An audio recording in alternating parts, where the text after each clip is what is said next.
ఎప్పుడు మొదలైందో తెలుపగల తేదీ ఏదో గుర్తించేందుకు వీలుందా? ప్రణయం ఎవరి హృదయంలో ఎప్పుడు ఉదయిస్తుందో గమనించే సమయం ఉంటుందా? ప్రేమంటే ఏమంటే చెప్పేసి మాటుంటే ఆ మాటకి తెలిసేనా ప్రేమంటే?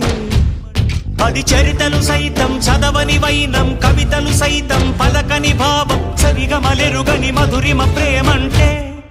దరిదాటి ఉరకలు వేసే ఏ నదికైనా తెలిసిందా తనలో ఈ ఉరవడి పెంచిన తొలిచిన కేదంటే? సిరిపై రై ఎగిరే వరకు చేనుకు మాత్రం తెలిసిందా తనలో కనిపించే కళలకు తొలి పిలిపేదంటే?